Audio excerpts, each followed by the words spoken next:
Ya pemirsa, terima kasih Anda masih bersama kami di Anjang Sana, ngobrol santai seputar pariwisata Jogja, persembahan dari Dinas Pariwisata Daerah Istimewa Yogyakarta. Saat ini kami masih akan mengajak Anda untuk ngobrol santai seputar penyelenggaraan event di Jogja. Kami saat ini masih berada di Prime Plaza Hotel Yogyakarta. Kembali ke Mas Rido lagi tadi ya. Naik turun sekarang ini Mas, kita masih was-was juga. Kira-kira kedepannya bagaimana, sekarang bisa bernafas. Nggak tahu nih bulan depan, minggu depan seperti apa kondisinya. We never know, kita nggak pernah tahu. Nah Mas Rido, kira-kira dengan kemarin sempat ada wacana akan di lockdown itu ya Mas ya. Kemudian mungkin juga nanti akan ada kebijakan-kebijakan lainnya yang dikeluarkan pemerintah terkait kondisi pandemi COVID-19. Persiapan seperti apa Mas yang sudah dilakukan atau barangkali masih direncanakan oleh teman-teman penyelenggara event? Ya sebenarnya ada beberapa kalender event yang sudah direncanakan teman-teman. Cuman memang hal-hal semacam lockdown ini di luar prediksi ya. Jadi memang sepertinya tidak ada komunikasi intens antar pemerintah sebelum mewacanakan lockdown. Ketika hanya sebatas wacana saja, itu sudah banyak respon dari calon ini ya, peserta itu misalnya untuk membatalkan.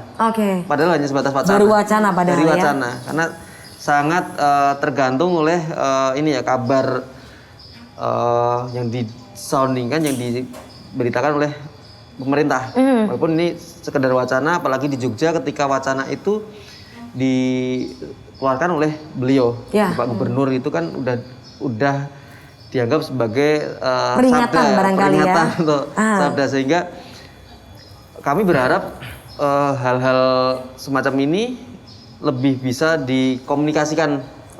Jadi wacana ini sebelum diwacanakan duduk dulu bareng-bareng, diminta pendapatnya gimana kalau ini lockdown, apa nanti positif negatifnya.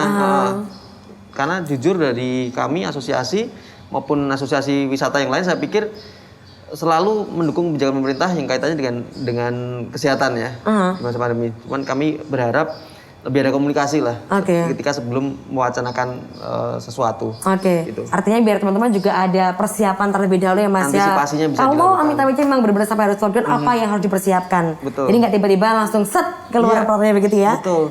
Baik, terima kasih Mas Rido.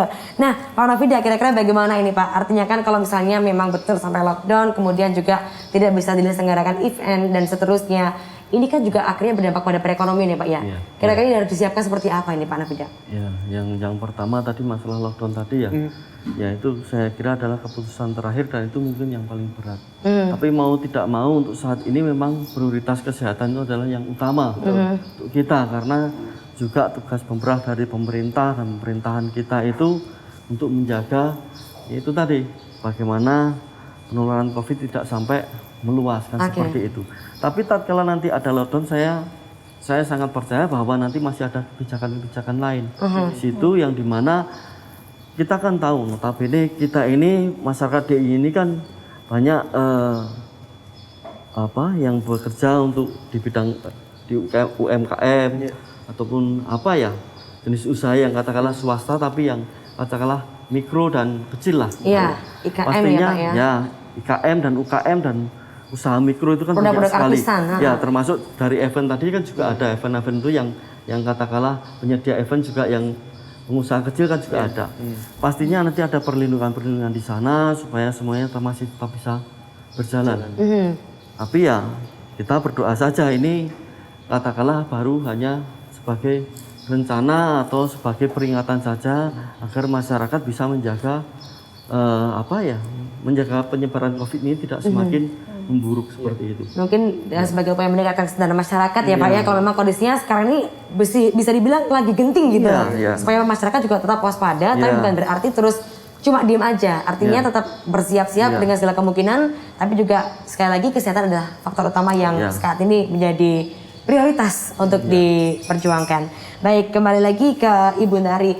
Ibu, dengan adanya wacana lockdown tadi, apakah juga akhirnya berpengaruh ke sektor pariwisata Ibu? Sekarang ini apakah sudah mulai terasa Ibu? Mungkin barangkali geliat para wisatawan yang mulai turun barangkali ketika mendengar wacana Jogja akan di lockdown?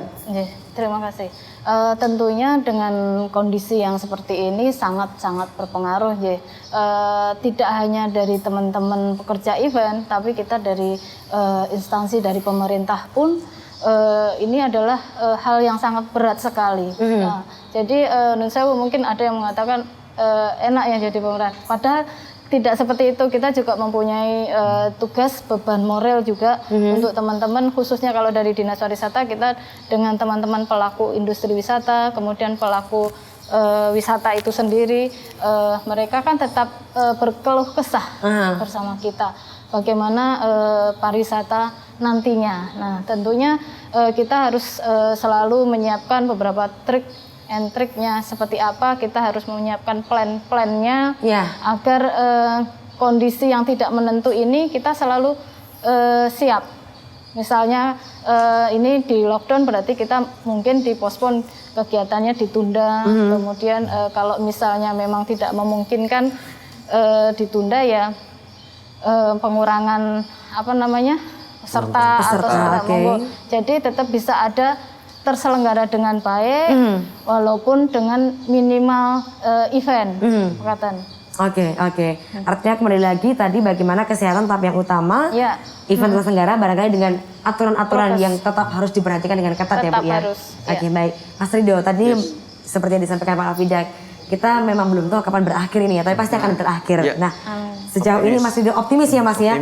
Bagaimana Mas Rido, teman-teman penyelenggara event ini akhirnya tidak bisa kalau kita berharap akan kembali seperti dulu lagi. Tetap kita harus, makanya dibilang adaptasi kebiasaan baru ya Mas ya. Rencana kedepannya seperti apa nih Mas Rido untuk melihat, untuk menghadapi kondisi yang memang belum pasti, meskipun kita berharap tetap optimis akan bisa kembali normal. Ya, terima kasih Mbak Arin. Jadi memang teman-teman event ini kan basic kerjanya adalah di kreativitas. Jadi bagaimana kami menghadapi situasi keadaan apapun itu dengan responnya dengan kreatif. Entah itu lockdown, entah itu misalnya dulu ada Gunung Merapi meletus atau gempa, itu bagaimana kita merespon sehingga event bisa tetap berjalan. Entah bentuknya seperti apa. Ya. Misalnya yang dulu gempa, pernah sudah direncanakan jauh hari sebelumnya, tiba-tiba ada gempa, ya event tetap berlangsung, namun kita lihat kondisi masyarakat bahwa ini nggak boleh hingar-bingar gitu kan, jadi kontennya pun harus disesuaikan dan itu dengan kreativitas bisa kok ditakuti gitu ya. Misalnya kita sebelumnya merencanakan party gede-gedean gitu kan, tapi karena ada kejadian kita sisipkan di situ doa bersama, terus skala ininya dikurangin. Intimate gitu ya Mas Rido ya? Intimate gitu. Dan ketika itu masih bisa dikomunikasikan dengan stakeholder, entah itu dari klien maupun dari government ya, yang biasa ngasih perizinan itu, dan disepakati apa yang nanti sudah dirapatkan di situ, itu biasanya semuanya bisa mendukung. Oke, baik, artinya sekali lagi kreativitas ini menjadi salah satu kunci untuk bisa tetap bertahan. Betul. Meskipun di kondisi yang penuh ketidakpastian, Mas Rido ya. Gitu, Oke, baik. Mungkin dari Ibu Ndari, Ibu harapannya seperti apa Bu untuk teman-teman penyelenggara event, teman-teman pelaku wisata yang saat ini saya yakin semuanya masih terus berjuang untuk bisa survive di tengah kondisi pandemi saat ini, Ibu Ndari. Kondisi saat ini sebetulnya tidak hanya teman-teman penyelenggara event guys, semuanya merasakan. Jadi mungkin dari situ kita bisa berpikir positif bahwa kita tidak sendiri, kita banyak temannya.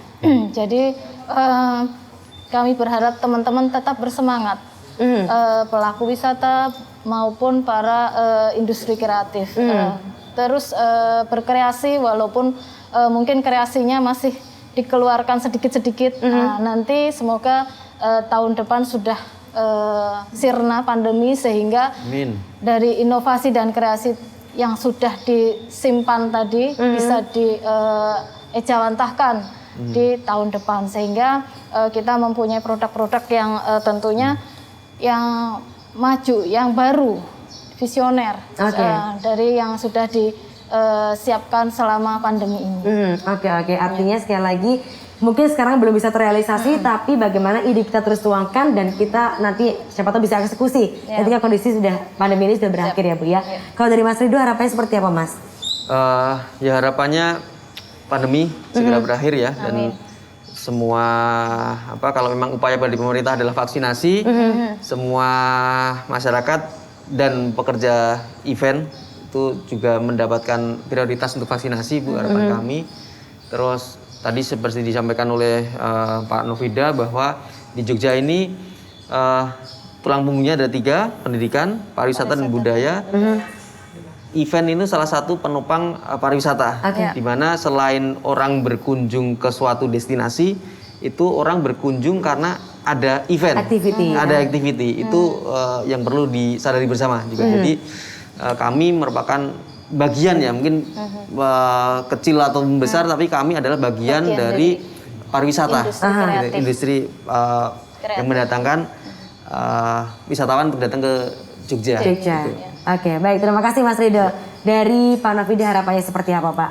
Ya, harapan kita ke depan ya sekarang sampai ke depan dengan adanya COVID ini, pelaku-pelaku baik itu pariwisata, baik itu pelaku budaya, mungkin bisa saya istilahkan kita gotong royong ekonomi lah. Dan tidak semuanya terpuruk, pasti ada sisi yang bisa untuk menopang lah.